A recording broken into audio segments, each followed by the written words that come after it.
السلام عليكم جميعا ورحمة الله وبركاته. أعوذ بالله من الشيطان اللعين الرجيم. بسم الله الرحمن الرحيم. الحمد لله رب العالمين. الحمد لله الذي جعل الحمد مفتاحا لذكره وسببا للمزيد من فضله ودليلا على آلائه وعظمته، ثم الصلاة والسلام على البشير النذير السراج المنير العبد المؤيد والرسول المسدد المصطفى الأمجد المحمود الأحمد حبيب إله العالمين أبي الزهراء محمد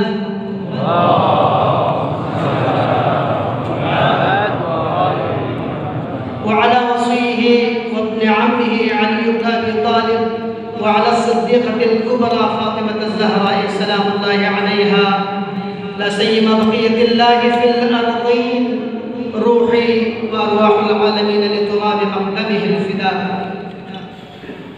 أما بعد، قال الله عز وجل في كتابه المجيد: بسم الله الرحمن الرحيم. إنا أعطيناك الكوثر فصل لربك وانحر إن شانئك هو الأبتر.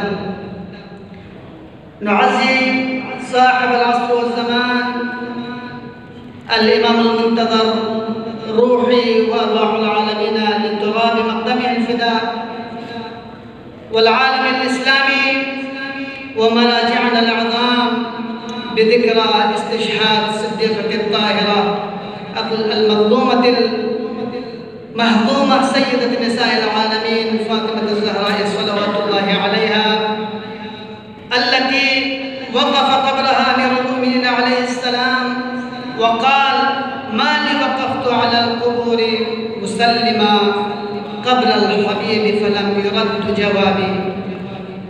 أيها الحضور الكرام، إن الوقوف على ساحل بحر هذه السيدة العظيمة والغوص في أعماق أسرارها المليئة بالخفايا العجيبة يجعلنا ندرك اضطراب الخواطر في أمواجها العديدة، بحيث ما إن أردنا أن ننتهل من مائها حتى ازددنا عطشا، فلا شيء يجعلنا نرسو على شاطئها غير أن نقف بين هذه الكلمات لنجعل